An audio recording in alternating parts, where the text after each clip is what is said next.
అందరికీ నమస్కారం. నేను Swaroopa Potlapalli. Welcome to I dream. సహజంగా ఆడ మగ ఆకర్షించుకోవడం, పెళ్లి చేసుకోవడం అందరికీ తెలిసిందే. కానీ ఇద్దరు అబ్బాయిలు ప్రేమలో పడడం, పెళ్లి వరకు వెళ్ళడం, అసలు వాళ్ళని ఏమంటారు? గేస్ అంటారు. గేస్ కి కూడా రైట్స్ కావాలి అంటున్నారు. అంటే ట్రాన్స్జెండర్స్ కి ఎలాంటి ఉద్యోగాలు అయితే ఇస్తున్నారో మమ్మల్ని కూడా ప్రభుత్వం గుర్తించాలని వాళ్ళు డిమాండ్ చేస్తున్నారు. ప్రస్తుతం నాతో పాటు గే రైట్స్ యాక్టివిస్ట్ విష్ణు తేజ ఉన్నారు. ఆయనతో మాట్లాడదాం. హలో విష్ణు. హాయ్ అండి. చాలా బాగున్నారు విష్ణు. మీరు గే అంటే నేను నమ్మలేకపోతున్నాను. థ్యాంక్ యూ అండి. Thank you so much. Gay అన్నందుక లేకపోతే స్మార్ట్ గా ఉన్నారు అన్నందుక? ఎందుకు థ్యాంక్స్ చెప్తున్నారు? హ్యాపీగా రిసీవ్ చేసుకోవచ్చు కదా. ఎందుకంటే గే అని చెప్పుకోవడానికి కూడా మీరు అంత హ్యాపీ ప్రౌడ్ ఫీల్ అవుతున్నారు కదా, అందుకు నేను అడిగాను. బికాస్ గే అయినా కూడా నేను మెన్నే కదా. సో మీరు యాజ్ ఏ ఉమెన్ గా నన్ను ప్రైజ్ చేస్తూ ఉంటే అదే కాంప్లిమెంట్ రిసీవ్ చేసుకున్నాను. Very nice. చాలా బాగుంది. పాజిటివిటీ మాత్రం నచ్చింది నాకు. ఏం చదువుకున్నారు? మీది ఏ ఊరు విష్ణు? సో మాది ప్రకాశం జిల్లా, ఒంగోలు.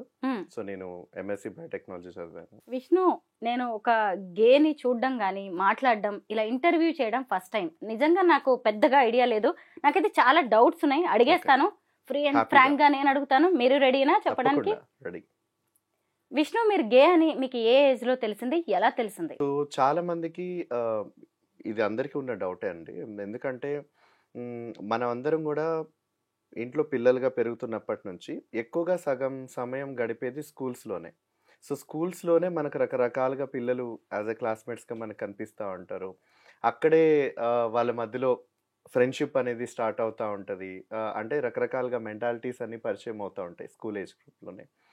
సో ఆల్మోస్ట్ 12 ఇయర్స్ నుంచి 18 ఇయర్స్కి ఉన్న ఆ ఏజ్ గ్రూప్లో ఏంటంటే అట్రాక్షన్స్ అన్నీ మొదలవుతూ ఉంటాయి. కౌమార దశలోనే చాలామంది పిల్లలకి ఏంటంటే ఆకర్షణలకి గురవుతూ ఉండడం, హార్మోన్స్ అన్నీ కూడా అప్పటికే విడుదలవుతూ ఉంటాయి కాబట్టి అబ్బాయికైనా అమ్మాయికైనా. సో వాళ్ళు ఒకరినొకరు ఆకర్షించుకోవడం అనే దశలో జరుగుతూ ఉంటుంది. సో నాకు కూడా అలాగే చిన్నప్పుడు ఎప్పుడైతే నాకు ఒక 12-13 ఇయర్స్ ఉన్న టైంలోనే సో చాలామంది నా స్కూల్లో ఉన్నటువంటి క్లాస్మేట్స్ వాళ్ళందరికీ ఏంటంటే అమ్మాయిలని చూసుకోవడం, పొగడడం, వాళ్ళు నవ్వుకోవడం, వాళ్ళ మీద ఒకరికొకరు జోకులు వేసుకోవడం, చిన్న చిన్న లవ్ లెటర్ రాసుకొని ఒకరి బ్యాగ్లో వాళ్ళు పెట్టుకొని, ఇవన్నీ చాలా సరదాగా చిలిపిగా జరిగే పనులు అనమాట. సో బట్ నాకేంటంటే అలా వాళ్ళందరిని చూస్తే నాకేం పెద్ద కొత్తగా అనిపించేది కాదు. ఒక అబ్బాయి ఒక అమ్మాయికి, ఒక అమ్మాయి ఒక అబ్బాయికి అలాగా అప్పుడే బెంచ్ మీద పెన్తో ఐ లవ్ యూ అని రాసుకోవడం, లేదా మన రౌండర్స్ అది తిప్పే దాని మీద చెక్కుతూ ఉంటారు, చెక్క బెంచ్ మీద వాళ్ళ పేర్లు, తర్వాత హార్ట్ సింబల్ వేసి. సో ఇవన్నీ చాలా చిలిపిగా అనిపించేవి చూడడానికి. సో చాలా కంపాస్ తోటి వాళ్ళు టేబుల్ మీద ఐ లవ్ యూ అని రాసుకోవడం చాలా సరదాగా జరుగుతూ ఉంటుంది చిన్నప్పుడు. సో నాకేంటంటే అలా ఎప్పుడు నాకు అనిపించలేదు. అంటే ఏదో సరదాగా క్లాస్మేట్స్ అంటే చేసుకుంటున్నారు, నేను చాలా సైలెంట్గా ఉండేవాడిని. కానీ కానీ ఒక అబ్బాయే నాకు నచ్చాడు. బట్ ఆ నచ్చడానికి రీజన్స్ తెలియదు.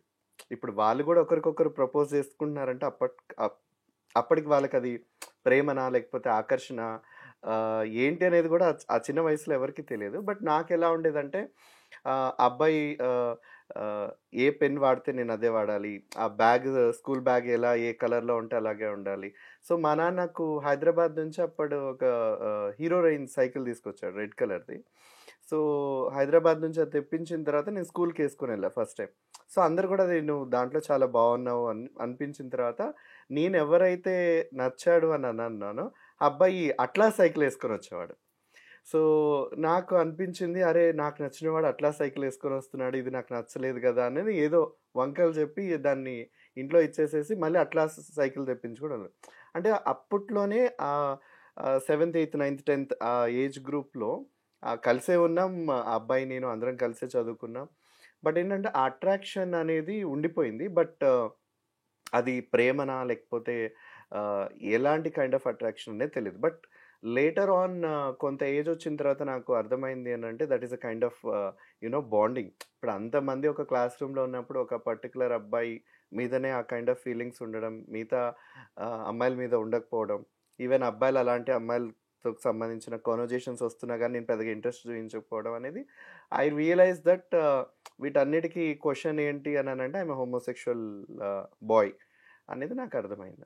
ఇప్పుడు మీరు ఒక అబ్బాయిని ఇష్టపడ్డా అన్నారు కదా, మీరు గే అయ్యి ఉండొచ్చు కానీ అతను అవ్వకపోవచ్చు కదా, అతను ఖచ్చితంగా నార్మల్ బాయ్ అవ్వకపోవచ్చు. అయ్యి ఉండొచ్చు కదా. ఖచ్చితంగా అవ్వకపోవచ్చు. ఎప్పుడంటే అలా ఫీలింగ్స్ ఉన్నప్పుడు సమ్‌టైమ్స్ చాలా వరకు ఏంటంటే ఆహ్, ఒకానొక సందర్భంలో అందరూ క్లాస్‌మేట్స్ అందరూ ఎక్కిరించేవాళ్ళు. "ఏంట్రా మీ ఇద్దరు అస్తమానం చాలా దగ్గరగా వాడేదో నీ మీద చాలా అతి కేరింగ్‌గా చాలా లవబుల్‌గా ఉన్నట్టుగా అనిపిస్తాయి. ఎందుకో మీ ఇద్దరిని చూస్తా ఉంటే చాలా తేడాగా అనిపిస్తా ఉందని." సో, ఇలాంటి కామెంట్స్ అంటే యూజువల్‌గా వాళ్ళకప్పుడు చూసినటువంటి అబ్జర్వేషన్ ఏంటంటే, మేమిద్దరం చాలా అబ్‌నార్మల్‌గా కనిపించడం. ముఖ్యంగా నా బిహేవియర్ అబ్‌నార్మల్‌గా కనిపించడం. వీడేంటి అమ్మాయిల గురించి మాట్లాడడు ఎక్కువగా, అమ్మాయిలతోటి మనం అందరం కమ్యూనికేట్ అవ్వాలి, సరదా పడాలి, చిలిపిగా ఉండాలి అని అనుకుంటుంటే, వీడెందుకు అలా ఉండట్లేదు. అంటే ఆ చైల్డ్‌హుడ్ టైంలో వెక్కిరించడాలు అంటే, వీడు నిజంగా అబ్బాయి కాదేమోరా! ఎందుకంటే అబ్బాయి అయితే అమ్మాయి గురించి మాట్లాడాలి కదా! అమ్మాయి కోసం ఒక అబ్బాయి చేసే పనులు చేయాలి కదా అని ఉంటుండే అనమాట. సో, కొన్ని సందర్భాలేంటంటే అబ్బాయి దాన్ని ఒక స్థాయి వరకు దాన్ని భరించి ఆ తర్వాత ఒకరోజు నన్ను లాగిపెట్టి చెంపకేసి కొట్టాడనమాట. "నువ్వు నాతో అసలు నా పక్కన ఏదో కూర్చోకు." చేసుంటారు మీరు. నేనేం చేయలేదు. బట్ హ్మ్. ఏంటంటే ఆ చుట్టూ ఉన్న వాళ్ళందరూ ఎక్కిరించేవాళ్ళనమాట. ఏంట్రా వాడు నువ్వేది వాడితే వాడు అదే వాడాలని అనుకోవడం. నువ్వే సైకిల్ అంటే వాడదే సైకిల్. ఒకే బెంచ్‌లో కూర్చోవాలని అనుకోవడం. మార్కులు గూడా వాడికన్నా ఒక మార్క్ నీకు ఎక్కువొచ్చినా వాడు నిన్ను గొడవ పడ్డం. ఇవి అమ్మాయిలు, అబ్బాయిలు జనరల్‌గా పోట్లాడుకుంటా ఉంటారు గదా! వాడు నీతో అది జేయడం మాకెందుకో నచ్చట్లేదు అని వాడిని కొంచెం ఆహ్, ట్రిగ్గర్ చేశారనమాట. సో, ఆ రోజు వాడు లాగిపెట్టి చంపకేసి కొట్టాడు. బట్ స్టిల్ అదేంటంటే నాకు అంటే ఆ రోజుకి నాకు అర్థం కాలేని విషయం ఏంటంటే, am I doing anything wrong? నాకు జనరల్‌గా నా మనసులో అనిపించింది, నా మనసులో అనిపించిన ఫీలింగ్స్‌ని ఎక్స్‌ప్రెస్ చేస్తూ నేను అదే విధంగా నేనున్నాను. వాళ్ళు గూడా వాళ్ళకి నచ్చినట్టుగా అమ్మాయిలకి చిన్న చిన్న లవ్ లెటర్ రాస్తూ, చిలిపిగా ఉండడం, సీక్రెట్ కాన్వర్జేషన్ జేసుకోవడం, స్కూల్ అయిపోయిన తర్వాత అమ్మాయిలు, అబ్బాయిలు కలిసి పానీపూరి బండి దగ్గర నుంచొని ఉండడం. ఇవి వాళ్ళకెంత నార్మల్‌గా అనిపించాయో, నాకు ఆ అబ్బాయితో అలాగే అనిపించాయి గదా! సో, ఎక్కడ నాది తప్పు అనేది ఒక క్వెషన్ మార్క్‌లో ఉండిపోయాను చిన్నప్పుడు. విష్ణు, మీ ఏజ్ ఎంత? మీరేం చదువుకున్నారు? సో, ఇప్పుడు నా ఏజ్ 30 అండి. సో, నేను బయోటెక్నాలజీ చదివాను ఎంఎస్‌సి. ఈ 30 ఇయర్స్‌లో మీ ఫస్ట్ క్రష్ ఎవరు? సో, చెప్పా గదా! ఈ 30 ఇయర్స్‌లో నా ఫస్ట్ క్రష్ వచ్చేసి అబ్బాయి నా స్కూల్‌లో ఉన్న అబ్బాయే. బట్ అది నాకు క్రష్ అన్న అతన్ని సంగతి మనం నాకు తెలియదు. కన్సిడర్ చేయలేం కదా! ఇలాగ మీ టైప్ వ్యక్తి కాదు గదా! అలా కాకుండా సేమ్ ఫీలింగ్స్ ఉన్న వ్యక్తిని, సేమ్ మీలాంటి వ్యక్తిని మీరు ఫస్ట్ టైమ్ ఎప్పుడు కలిసారు? ఇంటర్మీడియేట్‌లో. ఓహ్! యాహ్! తగిలాడా సో ఇంటర్‌కొచ్చేసరికే? యెస్. సో, నేనప్పుడు హైదరాబాద్‌కొచ్చాను చదువుకోడానికి. నేను ఇంటర్మీడియేట్ అప్పుడు బైపీసీ చేస్తుండే కేపీహెచ్‌బీ కాలనీలో. సో, 2011 ఆ టైంలో. సో, మా కార్పొరేట్ కాలేజ్ వచ్చేసి కేపీహెచ్‌బీ కాలనీ మెయిన్ రోడ్‌కే ఉండేది. So, it's a 5 floors building. So, నేనొచ్చి జాయిన్ అయిన ఒక 2, 3 వీక్స్‌కి నేను చాలా ఒక్కడినే ఒక సెపరేట్ బాల్కనీ రూమ్‌లో నా బెడ్, నా అల్మారా అన్నీ నేను పెట్టుకొని సెపరేట్‌గా ఉండేవాడిని. ఎవరితో కమ్యూనికేట్ అయ్యేవాడిని కాదు. సో, ఒకరోజు ఒక అబ్బాయి వచ్చి "మీది ఆంధ్రానా?" అంటే ఆంధ్ర. అబ్బాయిది నేటివ్ ఆఫ్ తెలంగాణ. సో, ఆ తెలంగాణ లాంగ్వేజ్ తోటి వచ్చేసరికి అమ్మ వీడెవడు ఏంటి ఇంత రుబాబుగా మాట్లాడుతున్నాడని మనసు లోపల అనిపించింది. సర్లే ఇప్పటి నుంచి నా పక్కన వచ్చి పడుకో అన్ని నేను స్టడీ అవర్ అయిపోయి వచ్చేసరికి 2 బెడ్స్ ఒక విండో బాల్కనీ దగ్గర 2 బెడ్స్ అరేంజ్ చేసి దాని మీద ఒకటే సింగిల్ బెడ్‌షీట్ ఏసేసుందనమాట. సో, ఈరోజు నుంచి మన ఇద్దరం కలిసి పడుకుందాం. ఎవరి సెక్షన్స్ వాళ్ళకి మార్నింగ్ లేచి వెళ్దామని కాన్వర్జేషన్‌లో నాకు అనిపించింది. అరే! అంతకుముందు మీరిందాక ఏదైతే అన్నారో కన్సిడర్ చేయరని 10థ్ క్లాస్ అప్పుడున్న ఆ కైండ్ ఆఫ్ కన్ఫెషన్ అనేది. ఇప్పుడెందుకో నేను కాకుండా నా కోసం ఇంకొక అబ్బాయి స్పెషల్‌గా కేర్ చేయడానికి నన్ను పలకరించి, మనిద్దరం కలిసి పడుకుందామని ఆ ఏర్పాట్లన్నీ చేస్తా ఉంటే నాకు మొదటిసారి లోపల నుంచి ఆ kind of a crush. Hmm. So, he is my crush. చూడ్డానికి బాగున్నాడు. He is caring me. So, ఆ ఎమోషనల్ అట్రాక్షన్ అండ్ ఆ రొమాంటికల్ అట్రాక్షన్ అనేది అప్పుడే మొదలైందనమాట మీ తనతోటే. First love that's my first love. ఎన్ని రోజులు యాహ్! నడిచింది? సో, అది ఆల్మోస్ట్ ఇంటర్మీడియేట్ ఉన్నంత వరకు నడిచింది.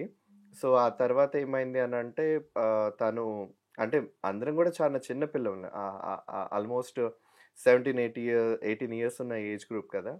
సో, ఆ అబ్బాయి ఒక మాట అన్నాడు లైక్ మా ఇంట్లో చాలా ఆర్థడాక్స్, వాళ్ళందరూ ఫ్యామిలీ అంతా చాలా కన్జర్వేటివ్. సో ఇలా అని ఏమైనా తెలిసినా చెప్పినా చంపేస్తారు. So better not to you know meet again. So ఇంతకాలం మనం చాలా హ్యాపీగా ఉన్నామని చెప్పేసి తను ఓపెన్ అయిపోయాడా అతను? నాతో ఓపెన్ అయ్యాడు. బట్ ఆ ఫీలింగ్స్ మేము ఎవరితో షేర్ చేసుకోలేదన్నమాట. సో కాలేజ్ టైంలో యాజ్ మనకు స్కూల్ టైంలో నాకు ఎలాగైతే తోటి క్లాస్మేట్స్ ఏడిపించడం అలాంటివి ఏదైతే చేశారో, ఇంటర్మీడియట్‌లో కూడా నాకు అలాగే జరిగాయి. అంటే ఏంట్రా మీ ఇద్దరు మొగుడు పెళ్ళాల్లాగా ఒకేసారి వస్తారు మెస్‌కి, ఒకే ప్లేట్‌లో పెట్టుకొని తింటారు. వాడు నీకు తినిపించడం, నువ్వు వాడికి తినిపించడం. Like you both look like a couple అని అనడం.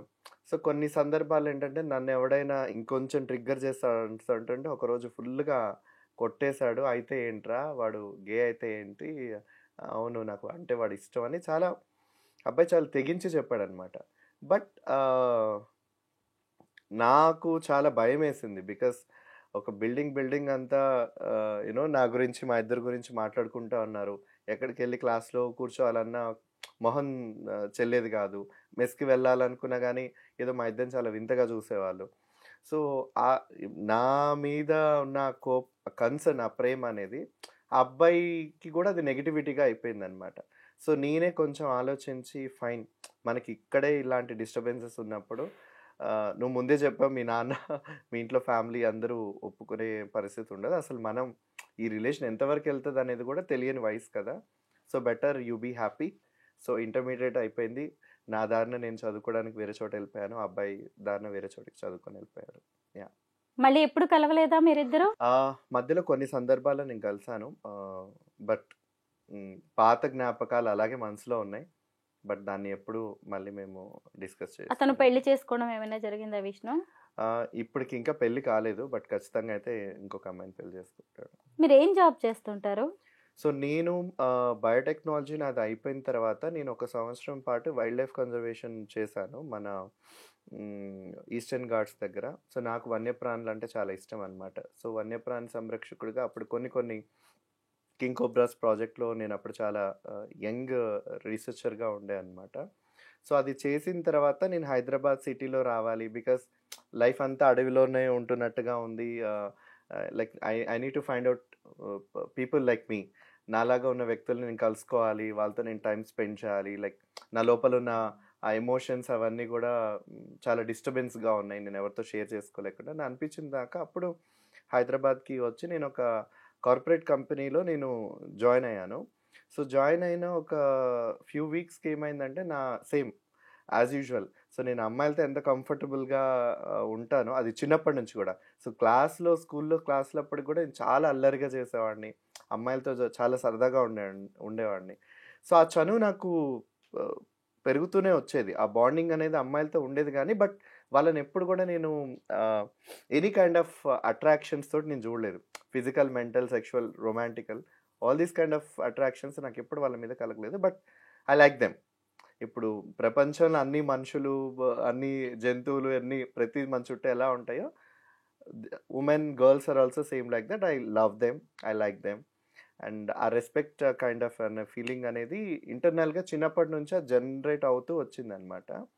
సో ఎప్పుడైతే నేను అక్కడ వర్క్ చేయడం మొదలుపెట్టాను ఆ కార్పొరేట్ కంపెనీలో, సో ఒకరోజు నాతో పాటు రెగ్యులర్గా లంచ్ చేసే ఒక కొలీగ్ ఏంటంటే ఆ అబ్బాయి కొంత టైం నుంచి నాతో సరిగ్గా ఉండట్లేదు, మాట్లాడట్లేదు. ఎప్పుడు కలిసి తినేవాళ్ళం కూడా అబ్బాయి నాతో కూడా కలిసి కూర్చోవట్లేదు, వేరే టేబుల్ మీదకి వెళ్ళి వేరే గ్రూప్ ఆఫ్ పీపుల్తో కూర్చోవడం. సో నేను ఒకరోజు అడిగాను అనమాట తన్ని, ఎందుకు ఏమైనా ప్రాబ్లమా నాతోటి, ఏమైనా గొడవ అయిందా, లేకపోతే ఇంట్లో ఈజ్ ఎవ్రీథింగ్ ఆల్ రైట్ అని అడిగిన తర్వాత తను ఏమన్నాడంటే everything is all right but నీతో ఉంటేనే అది is like no it is not an all right. అంటే ఎందుకు అలా అంటున్నావు, ఏమైంది అని అంటే, లేదు నీ సోషల్ మీడియా కానీ లైక్ నీ పోస్ట్ అండ్ నీ ప్రీవియస్ అన్నీ చూసిన తర్వాత they come to know that you are gay men. So నీతో పాటు నేను ఉన్నాను, నీతో పాటు నేను కలిసి ఉన్నాను అని అంటే, ఏంటి నువ్వు కూడా వాడి బాప్తేనా అన్నట్టుగా మాట్లాడుతూ ఉన్నారు. సో నాకు ఎలాగో పెళ్ళి కావాల్సిన వాడిని, నాకు ఇలాంటి ట్యాగ్ లైన్స్ ఆఫీస్లో వచ్చిందంటే నాకు కెరీర్గా అయినా పర్సనల్గా అయినా ఎఫెక్ట్ అవుతుంది, సారీ డోంట్ మైండ్. బట్ నీ నుంచి నాకు ఏ ప్రాబ్లం లేకపోయినా కానీ ఆఫీస్లో అందరూ అలా మాట్లాడుకుంటున్నారు అన్న తెలిసిన ఆ మరుక్షణమే నేను రిజైన్ చేసి వచ్చేసిన తర్వాత అప్పుడు నాకు అనిపించింది. సో ఏదైతే ప్రీవియస్గా ఫస్ట్ క్రష్ ఉన్న అబ్బాయి నుంచి ఆ తర్వాత అరే సొసైటీ యాక్సెప్ట్ చేయదు కదా హోమోసెక్షువల్ పీపుల్స్నైనా, వాళ్ళ ఆడవాళ్ళైనా మగవాళ్ళైనా, యాజ్ యూజువల్గా మనం గే అండ్ లెస్బియన్స్ అని మాట్లాడుకుంటూ ఉంటాం. సో వీళ్ళని యాక్సెప్ట్ చేయదు కదా సొసైటీ. సో కాస్ట్ యాక్సెప్ట్ చేయదు, రిలీజన్ యాక్సెప్ట్ చేయదు, సొసైటీ యాక్సెప్ట్ చేయదు, ఫ్రెండ్స్ యాక్సెప్ట్ చేసే సిచ్యువేషన్లో లేదు, కొలీగ్స్ దగ్గర కూడా అటువంటి ఫ్రీడమ్ ఆఫ్ ఎక్స్ప్రెషన్ అనేది ఎక్కడా లేదు. సో ఇది ఎక్కడో చాలా ట్రిగ్గర్గా ఉంది అన్న టైంలోనే ఇప్పుడు అవన్నీ వదిలేసేసి నేను ఐ స్టార్టెడ్ లివింగ్ అలోన్. అప్పుడే నాకు కొత్త పరిచయాలు అయ్యాయి. సో ఇప్పుడు ఎంతమందినైతే మీరు ఇంటర్వ్యూస్లో చూస్తూ ఉంటారో వాళ్ళందరూ సెలబ్రిటీ ఇన్ఫ్లుయెన్సర్స్ ఎవరైతే ఇప్పుడు ఉన్నారో, సో వాళ్ళందరూ కూడా నేను టీనేజర్స్గా ఉన్నప్పుడు కలుసుకొని ఇప్పుడు ఇలా పెరిగాము. బట్ మీన్ వైల్ ఈ ఈ మొత్తం మీరు అడిగినట్టుగా ఈ 30 years జర్నీలో ఆల్మోస్ట్ 18 years దగ్గర నుంచి నేను ఐడెంటిఫై చేసుకొని నాకు నేను అన్ని గ్రూప్స్లో తిరగడం, ఫైండ్ అవుట్ చేసుకోవడం మొదలుపెట్టిన తర్వాత సో ఈ రోజుకి అది 12 ఏళ్ళ ఎక్స్ప్లోరింగ్ థింగ్స్ అనమాట. మొత్తం దాని మీద వాయిస్ అవుట్ చేయడం, మాట్లాడడం. సో ఆ రోజే నేను డిసైడ్ అయ్యాను ఎక్కడైతే ఒక అంటే మీరు ఇందాక అన్నారు గేస్ కంటే గుర్తింపు అవసరమా అంటే, గే అన్న దానికి ఒక గుర్తింపు అవసరం లేదు. బట్ యాజ్ ఒక మనిషిగా, ఒక ఒక పురుషుడిగా నేను ఎవరిని కోరుకుంటున్నాను, ఎవరిని ఇష్టపడుతున్నాను, ఆ వ్యక్తితో నేనేం చేస్తున్నాను అనేది అది matter of my personal life and my privacy. నేను పని బాగా చేయట్లేదా, నేను బాగా చదవట్లేదా, మిగతాది ఏదైనా మీకు ప్రాబ్లంగా ఉంటే అవన్నీ మెటీరియలిస్టిక్, అవి దాంతో చేసుకోవాలి. కానీ ఒక వ్యక్తి జీవితానికి సంబంధించినవి మీకు తక్కువగా కనిపిస్తున్నాయి అని అంటే అటువంటి ప్లేస్లో నేను ఉండలేను. అందుకని గుడ్ బై చెప్పేసి వచ్చేసాను అనమాట. సో ఆ రోజు నుంచి ఈ రోజు వరకు కూడా Vishnuteja as a gay rights యాక్టివిస్ట్గా ఎక్కువగా ఎందుకు పాపులర్ అని అంటే, గే మెన్ ఎక్కడైతే ఇలాంటి వివక్షతలకు ఎదుర్కొంటున్నారో సమాజంలో అయినా, కుటుంబంలో అయినా, చదువుకునే చోటైనా, వర్క్ చేసే ప్రదేశంలో అయినా, ఆ వివక్షతలు అన్నిటి మీద పోరాడడానికి నేను ఆ రోజే డిసైడ్ అయ్యాను అనమాట. విష్ణు ఎంత బ్యూటిఫుల్ గర్ల్ ని చూసినా కానీ మీకు ఎలాంటి ఫీలింగ్స్ కలగవా? ఫీలింగ్స్ కలగవా అని అంటే మీకు ఆల్రెడీ చెప్పాను. ఇప్పుడు ఒక క్లాస్ రూమ్లో అయినా, లేకపోతే ఒక వర్క్ చేసే చోట అయినా, సొసైటీలో ఒక అమ్మాయి 1000 మంది అబ్బాయిలను చూస్తుంది, ఒక అబ్బాయి లక్షల మంది అమ్మాయిలను చూస్తాడు. కానీ వాళ్ళకు కొందరి మీద సెక్షువల్ అట్రాక్షన్ కలుగుతుంది, కొంతమంది ఎమోషనల్ బాండింగ్స్ అట్రాక్షన్ కలుగుతుంది. సో ఎప్పుడైతే ఈ అట్రాక్షన్స్ అనేది బిట్వీన్ 2 అడల్ట్స్ మధ్యలో జరుగుతూ ఉంటాయో అవి వెరీ న్యాచురల్.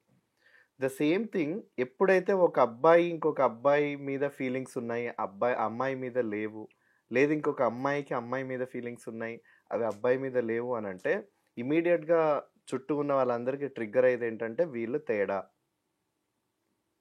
ఈ తేడా అన్నది మైండ్లో ఎప్పుడైతే వస్తుందో అది ఎక్కడి నుంచి వస్తుందని అంటే చిన్నప్పటి నుంచే కాదు, మన ముందు తరాల నుంచైనా ఆడజన్మ మగజన్మ ఎత్తారు అని అంటే వాళ్ళిద్దరూ ప్రేమించుకోవాలి, లేదా పెద్దలు కుదిర్చిన సంబంధంలో అయినా వాళ్ళు పెళ్లి చేసుకోవాలి, వాళ్ళు కలిసి కాపురం చేయాలి, పిల్లల్ని కనాలి. మళ్ళీ ఆ లైఫ్ అనేది ఒక చక్రం. సో ఈ లైఫ్ చక్రం భారతదేశంలో ఉన్న ప్రతి కుటుంబం అనేది అలవాటు అయిపోయింది. సో ఇప్పుడు ఆ కుటుంబ వ్యవస్థలో ఉంచి ఎవరైతే మళ్ళీ 2 అబ్బాయిలు 2 అమ్మాయిలు వాళ్ళలో ఒక కుటుంబ వ్యవస్థ ఏర్పడాలి అని అనుకుంటే సమాజం దాన్ని యాక్సెప్ట్ చేసేటువంటి పరిస్థితిలో లేదు.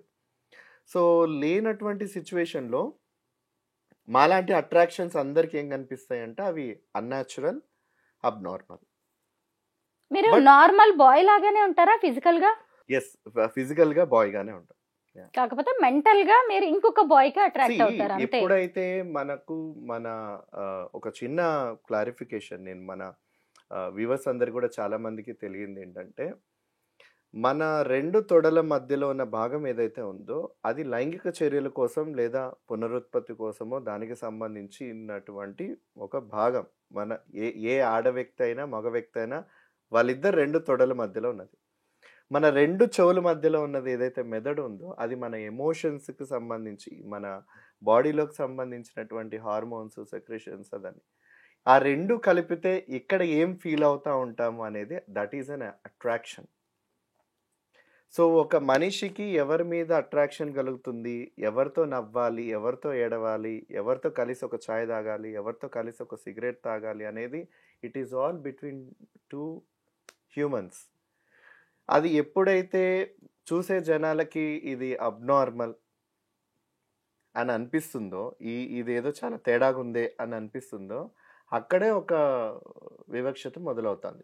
ఉదాహరణ బయట ఎందుకు, మీరే అన్నారు మొట్టమొదటిసారి మిమ్మల్ని నేను చూస్తున్నానని. బట్ నాలాగా వచ్చి మాట్లాడాల్సిన అవసరం అందరికీ లేదు. ఎందుకంటే వాళ్ళెవ్వరు కూడా కనిపించరు. లెస్బియన్ అమ్మాయిలైనా అమ్మాయిలాగే ఉంటారు, గేస్ అబ్బాయిలైనా అబ్బాయిలాగే ఉంటారు. కానీ ఎక్కడైతే lunch time conversation, coffee time వచ్చినప్పుడు ఈరోజు ఈరోజు ఆ కొలీగ్ అమ్మాయి చాలా బాగుంది కదా, లేదా ఈరోజు ఆ అబ్బాయి చాలా బాగున్నాడు కదా అని కాన్వర్జేషన్ వచ్చినప్పుడు నువ్వు రెస్పాండ్ అవ్వకపోతే తేడా, ఒకవేళ రెస్పాండ్ అయినా కూడా ఏంటంటే చాలా ఫేక్గా నిజమే బాగున్నారు అంటే మాట వరుసకు ఆ మాట అనకపోతే అక్కడ తేడా అన్న లేబుల్ వేసేస్తుందేమో ఈ సొసైటీ, ఆ చుట్టూ ఉన్నదన్న ఒక భయం అనేది. మీరు గే అని మీ ఫ్యామిలీ మెంబర్స్కి, మీ పేరెంట్స్కి ఎప్పుడు తెలిసింది? సో చాలా మంది అనుకునేది ఏంటంటే నేను వాళ్ళకి డైరెక్ట్గా నేను గే అని చెప్పాను అని. బట్ అదేం జరగలేదు నా లైఫ్ విషయంలో. సో మీకు చెప్పాను కదా ఇంటర్మీడియట్లో నా ఫస్ట్ క్రష్ అబ్బాయి ఉన్నాడని. సో మా సిస్టర్ వెడ్డింగ్ జరుగుతుంది. సో వెడ్డింగ్ జరుగుతున్న టైంలో వాడు నాకు డ్రెస్సింగ్ రూమ్లో నాకు పంచ కడుతున్నాడు అనమాట. సో నేను అబ్బాయిని అప్పుడు హక్ చేసుకొని రొమాంటికల్గా నేను అబ్బాయిని ముద్దు పెట్టుకుంటున్నాను నుదుటి మీద. సో అదే టైంలో నాకు హోటల్ ఆ రూమ్ డ్రెస్సింగ్ రూమ్ను ఓపెన్ చేసింది సడన్గా చూస్తే మా ఫాదర్. సో అంటే నేను నేను అబ్బాయిని ఇలా హోల్డ్ చేసుకొని ఉన్నాను, వాడు నన్ను పంచ డ్రేప్ చేస్తా ఉన్నట్టు నా నడుంకి. సో అది ఆ భంగిమ చూడగానే మేము ఎవరు ఓపెన్ చేశారని షాక్లో నేను చూడగానే మా నాన్న. సో ఆ రోజు పక్క రోజు ఒక 2 రోజుల తర్వాత ఏం అనలేదు. సో ఒక 3-4 రోజులు అయిపోయిన తర్వాత నన్ను పిలిపించి అదే డోరు వియంకులు వాళ్ళు కనుక ఓపెన్ చేసి ఉండుంటే మన పరువు ఏమైండేది అని టీవీ డిష్ వేర్ తీసుకొని నన్ను ఫుల్ బాగా చాలా బాగా చాలా బాగా పడ్డాయి. సో ఆ తర్వాత నా మీద నిఘా పెంచారు. అప్పుడు చిన్న చిన్న నోకియా ఫోన్లు ఉండేవి మనందరివి. ఏదో ఒక 10 రూపాయల కార్డ్స్ వేసుకొని పర్ డే 200 ఎస్ఎంఎస్లు ఉండేవి. సో నేను వాడికి మా ఇంట్లో ఇలా అయింది, ఎందుకంటే ఫోన్ చేయలేను నీకు అన్నీ ఉంటాయి. సో అప్పుడు అన్నీ ఎస్ఎంఎస్లోనే. అవి కూడా మా నాన్న చదివేసి ఓహో సో చాలామందికి ఈ 10th క్లాసు ఇంటర్మీడియట్లో అమ్మాయిలు అబ్బాయిలు ప్రేమలో పడ్డం, వాళ్ళు కొంచెం కాలు జారారు అన్న పదాలు అప్పట్లో వాడుతూ ఉండేవాళ్ళు కదా. కాలు జారే ప్రయత్నాలు ఏమైనా జరుగుతూ ఉంటాయేమో, మళ్ళీ ఎక్కడ మన పిల్లలు తలవంపులు తీసుకొస్తారేమో అన్న టెన్షన్ పేరెంట్స్కి చాలా ఉండేది. వాటన్నిటికీ భిన్నంగా వీడేంటి అబ్బాయితో ఇంత రొమాంటిక్గా చాట్ చేసి ఇక్కడ ఉండే అమ్మాయి అన్న అనుకుంటే పర్లేదు, వాడికి అబ్బాయి అసలు ఏం జరగబోతుందా అనేది మై ఫాదర్ వాజ్ లైక్ చాలా సీరియస్ అయ్యి ఇంకా మొత్తం గృహ నిర్బంధమే అనమాట. గృహ నిర్బంధం అయిపోయి ఆ తర్వాత నేను చాలా చాలా అంటే ఇంట్లోనే ఉండిపోయి ఆ మానసికంగా ఆ టార్చర్ అంతా అనుభవించేసిన తర్వాత ఇంకా నా వల్ల కాక పెన్ను పేపర్ తీసుకొని మన మానవ హక్కుల కమిషన్కి ఒక లెటర్ రాసేసి ఇలా నన్ను గృహ నిర్బంధం చేసి చాలా టార్చర్ చేస్తూ ఉన్నారు, ఇలా ఉన్నాను అన్న ఉద్దేశంతో అని చెప్పి పక్కింటి అబ్బాయికి రాసిన లెటర్ ఇచ్చేసి పోస్ట్ బాక్స్లో వేసేసి రమ్మని చెప్పారు. సో కరెక్ట్గా ఒక వారం తర్వాత హైదరాబాద్ నుంచి మా ఇంటికి స్పెషల్ టీం అంతా వచ్చారు. వచ్చిన తర్వాత ఇలా ఒక కంప్లైంట్ వచ్చింది, మీ అబ్బాయి ఎక్కడున్నాడు అని. డోర్ దిగానే మా మదర్ కనిపించారు. ఇలా ఒక కంప్లైంట్ వచ్చింది, మీ అబ్బాయి ఎక్కడున్నారు అని అంటే మా అబ్బాయి లేడండి బయటికి వెళ్ళాడు అని. లేదు కంప్లైంట్ వచ్చి ఇంట్లోనే ఉన్నాడు, మీరు అందరూ గృహ నిర్బంధించాడు, మీ ఆయన ఎక్కడ ఉన్నారు అని అడిగితే మా ఆయన లేరు డ్యూటీకి వెళ్ళారని. సో వాళ్ళు ఇమీడియట్గా వచ్చి లోపల అంతా సోదా అంతా సర్వీస్ చేసేస్తే నేను ఒక బెడ్రూమ్లో లైట్ ఆఫ్ చేసుకొని ఒక మూలన కూర్చొని ఉన్నా. It's like day routine. So అప్పుడు వెంటనే నన్ను బయటికి పిలిపించి లెటర్ నువ్వే రాసావంటే నేనే రాశాను అన్నాను. సో అక్కడ మీ వారికి ఫోన్ చేసి పిలిపించండి, ఎంక్వైరీ చేసి ఇన్వెస్టిగేషన్ చేసి చేస్తాము అని. సో అక్కడ ఆ సిచ్యువేషన్లో మా మదర్, అబ్బాయి ఏదో తెలియక చేస్తాడండి, మీరైనా కొంచెం చూడండి, ఎందుకంటే ఇలాంటి సిచ్యువేషన్స్ వచ్చినప్పుడు వాళ్ళ నాన్న అలా రియాక్ట్ అయ్యారు, బట్ ఆయనకేం తనని కొట్టాలి, ఇప్పటికైనా బంధించాలి. ఒప్పుకున్నారా మిమ్మల్ని, మీ మా నాన్న మిమ్మల్ని వదిలేశారా? అంటే ఆయన ఒప్పుకునే టైం కూడా నాకు తెలిసి లేదనుకుంటా. సో ఆ మధ్యలో అనారోగ్యంతో ఆయన చనిపోయారు. బట్ ఆ ఫేజెస్, ఆ సిచ్యువేషన్స్ అన్నీ చూసిన మా మదర్ ఎవరైతే ఉన్నారో, మా మదర్ కంప్లీట్గా యాక్సెప్ట్ చేశారు. సో చాలా ఇంటర్వ్యూస్లో మా మదర్ని అడిగినప్పుడు కూడా తను చెప్పింది ఏంటంటే, చిన్నప్పటి నుంచి కొడుకు ఏంటి, కొడుకు ప్రవర్తన ఏంటి, కొడుకు ఎవరితో ఎక్కువగా ఉంటున్నాడు అనేది తెలుస్తూ ఉంటుంది. ఎవరితో ఎక్కువ ఆడుకుంటున్నాడు, ఎవరితో ఎక్కువ చనువుగా ఉంటున్నాడు అనేది ఆటోమేటిక్గా ఏ తల్లికైనా తెలిసేది. సో మా వాడు ఎందుకు ఎక్కువగా అమ్మాయిలతో అంత చనువుగా ఉండడు, అంటే చనువు అంటే ఇన్ ద సెన్స్ ఆఫ్ ఆ వయసులో ఉండే రకమైనటువంటి చనువుతో ఉండడు, ఎక్కువగా ఆడుకుంటాడు, అన్నీ చేస్తాడు కానీ బట్ వాడికి ఎప్పుడు ఆ ఇంటెన్షన్స్ ఉండేది కాదు. బట్ ప్రత్యేకంగా ఇంట్లో గులాబీ అంట్లు ఉంటే అవన్నీ తీసుకెళ్ళి వాడికి నచ్చిన అబ్బాయికి ఆ గులాబీ అంట్లు ఇవ్వడం, ఆ మొక్కలు షేర్ చేసుకోవడం, లేదా ఇంటికి పిలిపించి అమ్మ ఇచ్చేసి పెట్టు, మా ఫ్రెండ్ వస్తాడు ఈరోజు ఇంటికి, ఇది తింటు అంటే సేమ్ సెక్స్ బాయ్స్ మీదనే వాడి ఈ కైండ్ ఆఫ్ ఉండేది. బట్ యూజువల్గా అది గ్రూప్ ఆఫ్ పీపుల్ తోట లేదా ఇంకొక అమ్మాయిలతోట చేస్తూ ఉంటారు. బట్ నాకు అప్పుడే అనిపించింది లైక్ వీడు ఏంటి ఎక్కువగా అబ్బాయిలతో ఉన్నాడని. బట్ లేటర్ అది రియలైజ్ అయ్యాను, మా వాడికి అమ్మాయిలంటే ఇష్టం లేదు, అబ్బాయిలు కానీ. బట్ నేను అది ఎప్పుడు వాడిని క్వశ్చన్ చేయలేదు, ఎందుకనంటే ఆల్రెడీ వాడిని క్వశ్చన్ చేసిన వాళ్ళందరూ వాడిని, వాళ్ళ నాన్న, మిగతా వాళ్ళ స్కూల్ మేట్స్ వాళ్ళందరూ కూడా ఉంటుందని తెలుసుకొని నేను ఎప్పుడు కూడా వాడిని ఎప్పుడు నేను క్వశ్చన్ చేయలేదు. సో అని మా మదర్. ఇంతవరకు అమ్మాయిలు ఎవరు మిమ్మల్ని మీకు ప్రపోజ్ చేయలేదా? ఐ లవ్ యూ చెప్పిన వాళ్ళు ఉన్నారా? ఉన్నారండి. సో నాకు అది ఎంత కష్టమైన సిచ్యువేషన్ అంటే నా లైఫ్లో, వాళ్ళేమో చాలా ఎమోషనల్గా పెంచుకొని, సో నాకు 10th class, 8th 9th 10th class నేను స్కూల్ ట్యూషన్కే వెళ్ళేవాడిని. సో తెలుగు మీడియంలో ఒక అమ్మాయి ఉండేది. సో ఆ అమ్మాయి నేనంటే చాలా బాగా ఇష్టపడి స్కూల్ ట్యూషన్స్కి కూడా తరచుగా వచ్చేదన్నమాట. సో ఆమె తెలుగు మీడియం సెక్షన్ ట్యూషన్ దగ్గర వదిలిపెట్టేసుకొని ఇంగ్లీష్ మీడియం ఉండే నా దగ్గరకు వచ్చి నా పక్కన కూర్చునేదన్నమాట. సో ఆ అమ్మాయి నా పక్కనే వచ్చి కూర్చోవడం, ఆ చదువు ఆ 10th క్లాస్ అయిపోయిన తర్వాత నా అమ్మాయి నాకు లవ్ లెటర్ రాసి నాకు డైరెక్ట్గా ఇవ్వకుండా నా బుక్లో పెట్టి ఇవ్వడం, దానికి మళ్ళీ నేను నాకు ఇష్టం లేదని నేను రాయడం. సో అది చాలా బిగ్గెస్ట్ డిసప్పాయింట్ అనమాట. సో ఆ తర్వాత అమ్మాయి వాళ్ళ ఇంట్లో వాళ్ళు, అంటే అప్పట్లో మా సైడు చాలా త్వరగా పెళ్ళిళ్ళు చేసేస్తారు అమ్మాయిలకి. సో 10th క్లాస్ అయిపోగానే అమ్మాయికి పెళ్లి చేసేస్తారు. నేను అమ్మయ్య, నా మీద ఒక భారం లేదు అని. బట్ ఆ అమ్మాయి ఆ తర్వాత పెళ్ళికి వెళ్ళాను. వెళ్ళినప్పుడు అసలు నన్ను చూసి ఏడ్చేస్తూ ఉంది. అదే విషయం తెలిసిన నా క్లాస్మేట్స్ అమ్మాయిలు కూడా, అరే నువ్వు వెళ్ళిపోరా ఇక్కడ నుంచి, ఏదన్నా అయిందంటే మొత్తం ఇదైపోతుంది అనేసి సేవ్ చేశారు. బట్ అది నాకు ఫస్ట్ చాలా, ఎందుకంటే నా పర్సనల్ ప్రాబ్లమ్స్ నాకు తెలుసు, నేను ఎలా గో త్రూ అవుతున్నానని. సైమల్టేనియస్గా ఇప్పుడు ఆ అమ్మాయి పెళ్ళిలో చేసే ఆ ఎమోషనల్ ఏడుపు ఇవన్నీ నాకు చాలా భయం అనిపించింది అనమాట. సో అది ఒకటి. అండ్ నేను దాని తర్వాత యూనివర్సిటీలో నేను చదువుకునేటప్పుడు కూడా రాజమండ్రి నుంచి ఒక అమ్మాయి ఉండేది. సో ఆ అమ్మాయి అంటూ ఉండేది అనమాట, నేను మొదటిసారి గోదావరి వంతెన దాటి ఇంత దూరం ఢిల్లీ వరకు వచ్చాను, సో నాకు నువ్వు బాగా కేరింగ్గా చూసుకున్నావు, నాకు బాగా నచ్చావు అని అప్పుడు ప్రపోజ్ చేస్తే నేను లేదు, I'm not in to it. అప్పుడు నేను ధైర్యంగా ఫస్ట్ టైం ఒక అమ్మాయికి చెప్పాను, అంటే నాకు అబ్బాయిలు అంటేనే ఇష్టం, సారీ అంటే నువ్వు అలా కాదు, ఒక్కసారి కలిసి ఉండు నాతోటి, నీకు తెలుస్తుంది అని తను చెప్పింది అనమాట. బట్ స్టిల్ ఐ రిజెక్టెడ్ అనమాట. సో ఆ తర్వాత ఇంకా ఇప్పటికీ కూడా నేను ఎక్కడ కలిసినా, ఏ అమ్మాయిలు ఎవరు చూసినా చాలామంది దే ప్రపోజ్. పెళ్లి చేసుకోమని కోరుతూ ఉంటారా చుట్టుపక్కల వాళ్ళందరూ? ఇది మాత్రం చాలా ఎక్కువగా ఉంటుందండి, ఎందుకంటే ఇప్పటి వరకు నా ఫ్యామిలీ వరకే నా గురించి తెలుసు, అండ్ ఇంటర్వ్యూస్ ద్వారా మా ఎల్జిబిటిక్యూ కమ్యూనిటీ వాళ్ళకే నా గురించి తెలుసు. బట్ నేను ఎక్కడ ఉంటున్నాను, మా రిలేటివ్స్ అయినా, నేను ఉండే అపార్ట్మెంట్స్ వాళ్ళకైనా ఎవరికి కూడా నా గురించి అంతగా తెలియదు అనమాట.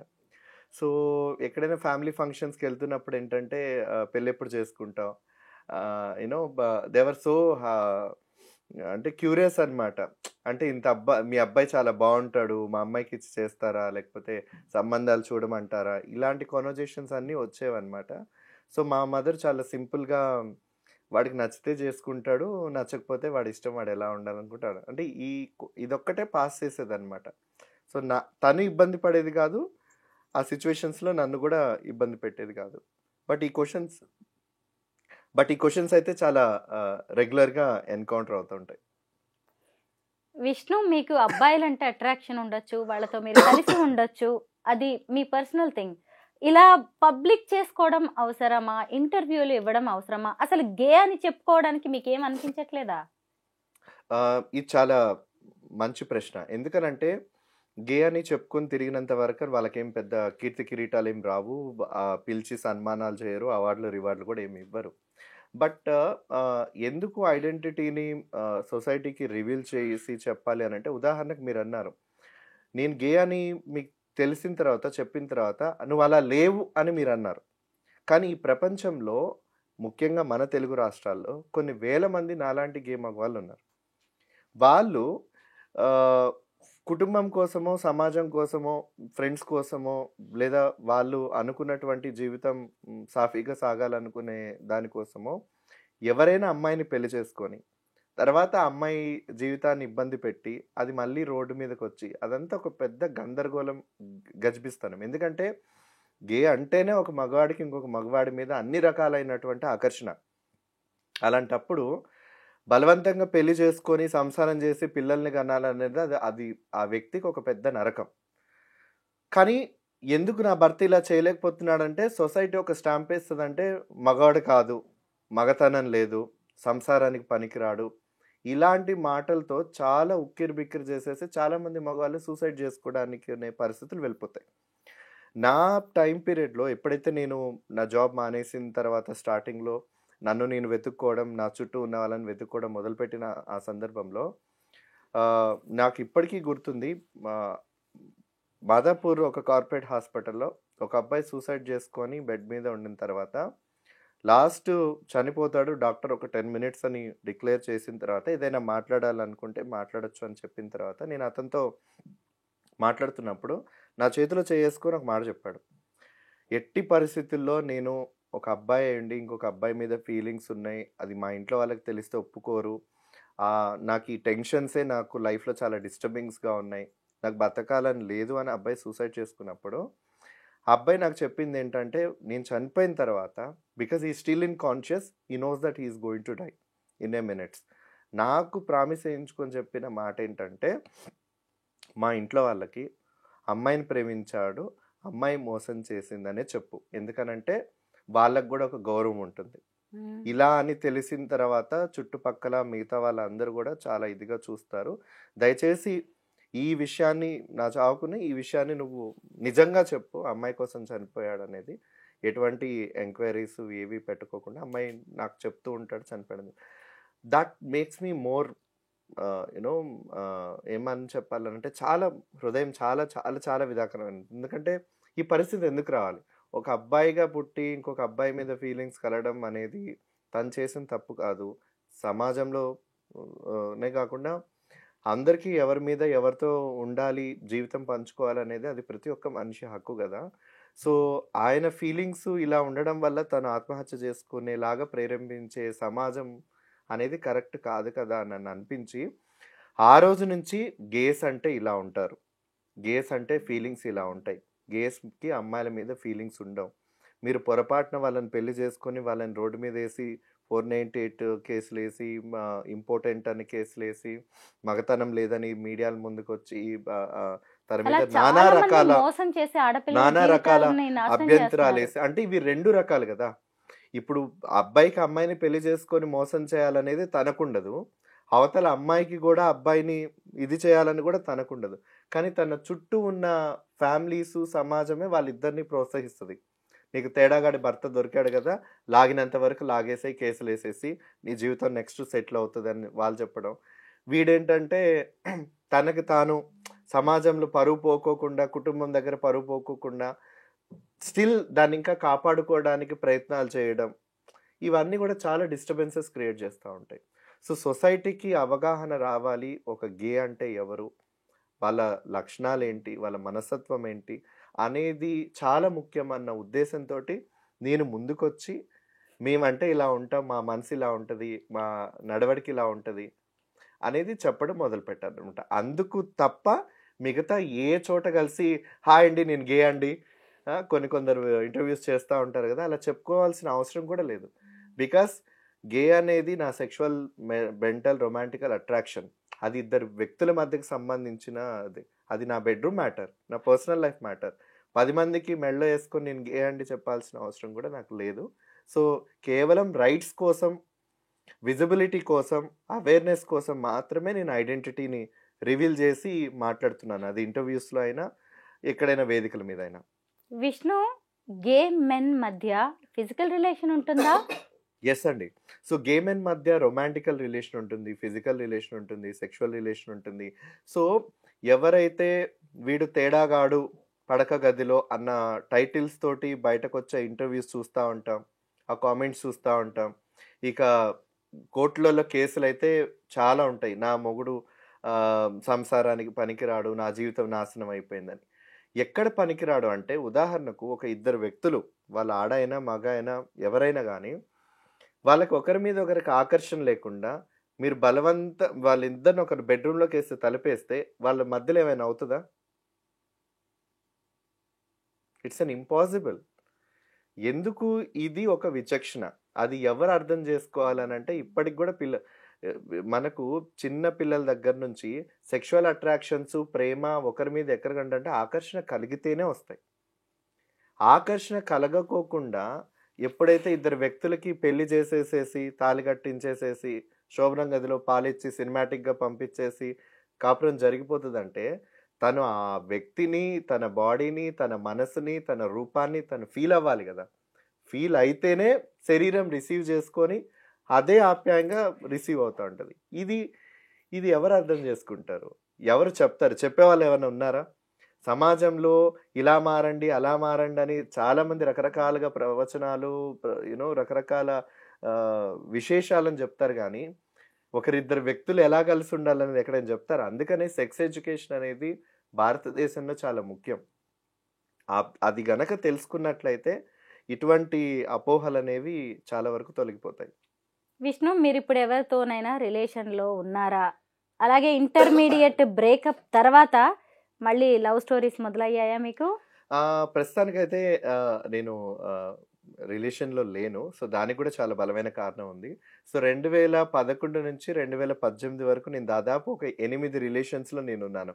సో ఫస్ట్ క్రష్ని మొదలు పెడితే తనేమో ఫ్యామిలీ ఒప్పుకోదన్నాడు, ఆ తర్వాత వచ్చిన వాడేమో క్యాస్ట్ ఒప్పుకోదన్నాడు, ఆ తర్వాత వచ్చినవాడేమో మా ఇంట్లో సిస్టరు బ్రదర్ ఉన్నారు, నేనే చిన్నవాడిని, నేను ఇలా అని తెలిస్తే వాళ్ళకి పెళ్ళిళ్ళు అయిపోవు అని తను.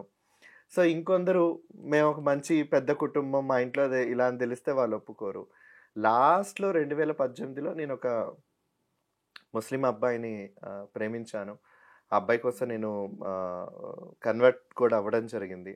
సో అవన్నీ తెలిసిన తర్వాత నాకు అనిపించింది ఏంటంటే, సొసైటీ యాక్సెప్ట్ చేయనంత వరకు, సొసైటీ రికగ్నైజ్ చేయనంత వరకు ఇలాంటి హోమోసెక్షువల్ రిలేషన్స్ అయినా, ఎల్జిబిటిక్యూ పర్సన్స్ మధ్యలో ఉన్నటువంటి రిలేషన్స్ ఏవైనా కూడా అవన్నీ కూడా చాప కింద నీరులాగానే ఉండిపోతాయి. విష్ణు, నేను ఒకటి చెప్తాను, నేను అడుగుతాను. నాకు ఇప్పుడు మీరు ఇందాక ఒక అబ్బాయి అన్నాడని చెప్పారు కదా, ఒక అబ్బాయి కాస్ట్ ఒప్పుకోదు అన్నాడు, ఇంకొక అబ్బాయి అతని కోసం మీరు మతం మారాను అన్నారు కదా. ఓ ఇద్దరు అబ్బాయిలు కలిసి ఉండడానికి ఇవన్నీ ఎందుకు మార్చాల్సి వస్తుంది? మీరేం పెళ్లి చేసుకోవట్లే కదా, మీరేం నెక్స్ట్ జనరేషన్కి వెళ్ళట్లే కదా, ఎందుకు? ఎప్పుడైనా మీరు చూడండి, ఒకటి గమనించండి, సమాజంలో ఇద్దరు వ్యక్తులు ప్రేమించుకున్నారు అని అంటే వాళ్ళందరూ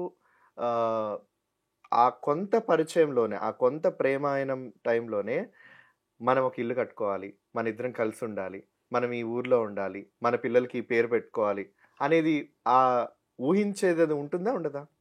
ఉంటుంది కదా.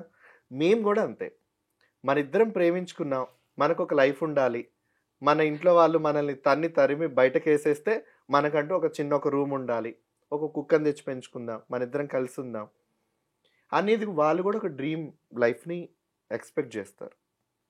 సో ఇట్లాంటి సిచ్యువేషన్స్ పాసిబుల్ కావు అని మనసుకి మైండ్కి అనిపించినప్పుడు డిపెండ్స్ ఆన్ వాళ్ళ బ్యాక్గ్రౌండ్ ఆఫ్ ద క్లాస్ కానీ కాస్ట్ కానీ రిలీజన్ కానీ రీజన్ కానీ ఇవన్నీ ఇవన్నీ పరిగణలోకి తీసుకొని ఈ బ్రేకప్స్ అయిపోతూ ఉంటాయి. ఆ ప్రేమ కూడా కొంతవరకే ఉంటుంది, ఆ తర్వాత మళ్ళీ వెనక్కి వెళ్ళిపోతాయి. సింపుల్ ఉదాహరణ అండి, ఒకప్పుడు హైదరాబాద్లో మనకు ఆర్య సమాజ్ ఉండేది. ఏం జరిగేది అక్కడ, ఎక్కడెక్కడ ఊర్లలో లేచిపోయి వచ్చిన జంటలు అందరూ వచ్చేసి పోలీస్ ప్రొటెక్షన్లో దండలు మార్చుకోవడం, ఇంటర్ కాస్ట్ ఇంటర్ రిలీజను మొత్తం పోలీస్ ప్రొటెక్షన్లో హ్యాపీగా రిజిస్టర్ సంతకం పెట్టుకోవడం, చప్పట్లు కొట్టుకోవడం, ఫ్రెండ్స్ అందరు ధూమ్ధాం పార్టీ చేసుకోవడం, వెళ్ళిపోవడం. ఆ గంట దాటి ఆ గేట్ దాటి బయటకు వెళ్తే తల్లిదండ్రులు కత్తులతో రెడీగా ఉంటారు. విష్ణు, ఆ మధ్య ఒక జంట గేస్ పెళ్లి చేసుకున్నారు కదా, అసలు గేస్ మధ్య పెళ్లి అనేది అవసరమా? ఎప్పుడైనా పెళ్లి అనేది మన మన మన భారతదేశ సమాజంలో ఇద్దరు వ్యక్తులకు సంబంధించిన ఒక బంధాన్ని సూచిస్తూ అదొక కల్చరల్ ఐడెంటిటీగా జరిగేటువంటి ఒక రిచువల్. సో పెళ్ళి అయిందంటే ఇద్దరు కలిసి ఉండాలి, మీరిద్దరు భార్యాభర్తలు, ఒకరికొకరు తోడు నీడ, అదేదో అంటారు కదా, ధర్మేచ అర్ధేచ కామేచ మోక్షేచ అన్నట్టుగా 7 అడుగులు కలిసి నడిచి జీవితాంతం ఉంటాం అనేది మనకు చాలా ఎమోషనల్గా సైకలాజికల్గా ఆ పెళ్ళి ఆ రిచువల్ ఆ బంధం అంతా కట్టిపడేస్తుంది. ఇప్పుడు చూడండి, ఆ బంధాన్నే చాలా సింపుల్గా తెంచుకోవడానికి ఎన్నో మార్గాలు వచ్చేసాయి. కానీ పెళ్లి చేసుకునే వాళ్ళందరూ రేపు విడిపోతామని అనుకుంటారా? అదే ఈ గేస్ లో ఈ పెళ్లి ఎందుకని నేను అంటున్నాను. ఎందుకు అనంటే ఇప్పుడు చాలా వరకు మన సొసైటీలో లివింగ్ రిలేషన్స్ అనేది కూడా సుప్రీంకోర్టు యాక్సెప్ట్ చేసింది. పెళ్లి చేసుకోవాల్సిన అవసరం లేదు, ఇద్దరు వ్యక్తులు కపుల్స్గా జంటలుగా కలిసి ఉండొచ్చు. ఒక 6-7 సంవత్సరాలు అయిపోయిన తర్వాత వాళ్ళకు కూడా పెళ్లి చేసుకున్న వాళ్ళకి ఎటువంటి అయితే హక్కులు ఉంటాయో ఆ హక్కులన్నీ వర్తిస్తాయి అనేది. సో మేము కూడా అంతే, పెళ్ళే చేసుకోవాలని ఏం లేదు కదా, that is a way of celebration. ఇప్పుడు కొంతమంది నాస్తికత్వంతో ఉండి పెళ్లి చేసుకోరు, వెళ్ళి సంతకాలు పెట్టేసుకొని వెళ్తారు. కొంతమంది కోట్ల రూపాయలు పెట్టుకొని అందరిని పిలిచి పెళ్లి చేసుకోరు. It depends on the couple how they wanted to be. ఇద్దరు అబ్బాయిలు గేస్ రిలేషన్ లో ఉన్నప్పుడు ఇద్దరు ఎవరు ఎలాంటి రోల్ తీసుకుంటారు అంటే, ఒకళ్ళు ఫీమేల్ రోల్, ఒకళ్ళు male role, wife and husband role ఏమైనా పోషిస్తారా వీళ్ళు, లేదంటే యాజ్ ఇట్ ఈస్ గా ఇలాగ నార్మల్ గానే ఉంటారా? ఈ ప్రశ్న మీరు మంచం మీద జరిగేది అడుగుతున్నారా, లేకపోతే అన్ని విధాలుగా చెప్పండి, ఎందుకంటే ఈ ప్రశ్నకు చాలా అర్థాలు ఉంటాయి.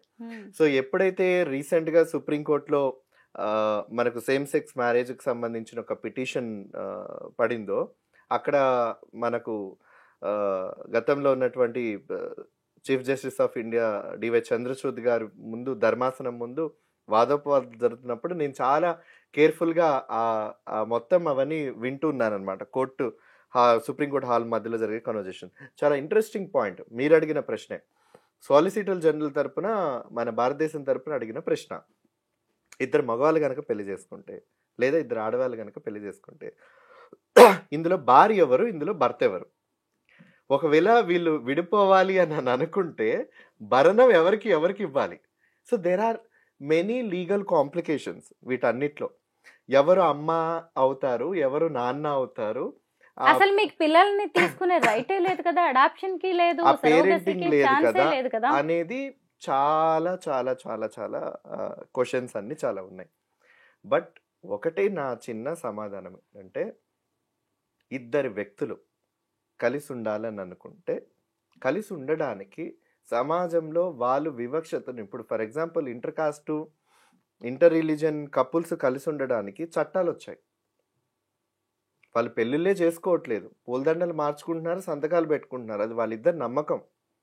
ఇదే విధానాన్ని ఇద్దరు అబ్బాయిలకి ఇద్దరు అమ్మాయిలకు కూడా ప్రొవైడ్ చేయండి, అదే రక్షణ అనేది చట్టం. వాళ్ళు కలిసి ఉంటారా విడిపోతారా అని వాళ్ళు ఎవ్వరు అడగట్లేదు. కానీ మా ఇద్దరి బంధాన్ని గనక అనైతిక బంధంగా పేర్కోవద్దు. ఎందుకనంటే ఈ దేశంలో మేము కూడా అందరి పౌరుల్లాగే మానవ హక్కులు, భారతీయ సార్వభౌమత్వాన్ని మేమందరం కూడా కలిసి పంచుకుంటున్నాం. మనం అందరం కూడా ఒకరికి ఒకలాగా ఉండకూడదు కదా. ఒకవేళ మేము కలిసి ఉండి సమాజంలో ఏదైనా విపత్తులను తీసుకొస్తున్నా, లేదా సమాజంలో ఏదైనా విధ్వంసులకి తీసుకొస్తున్నా, సంఘ విద్రోహులుగా ఏదైనా ఉంటే అది వేరు. కానీ ఇద్దరు వ్యక్తులు కలిసి ఉండడం వల్ల మూడో వ్యక్తికి ఏంటి బాధ ఈ సమాజంలో? మీరు ఇంత అడుగుతున్నా, మీరు ఇంత డిమాండ్ చేస్తున్నా, ఇంత ఆవేదన వెళ్ళగక్కుతున్నా సరే, ఈ బంధం అంతా కూడా ప్రకృతి విరుద్ధం, సమాజానికి ఏమాత్రం ఆమోదించదగిన బంధం కాదిది అనే ఇప్పుడు మన ఇంటర్వ్యూ చూసిన తర్వాత చాలా మంది కామెంట్స్ పెడతారు ఖచ్చితంగా. విష్ణు, మీతో మాట్లాడాల్సిన విషయాలు చాలా ఉన్నాయి. గేస్ గురించి కావచ్చు, మొత్తానికి LGBTQ అనే కమ్యూనిటీ గురించి కూడా చాలా తెలుసుకోవాలి.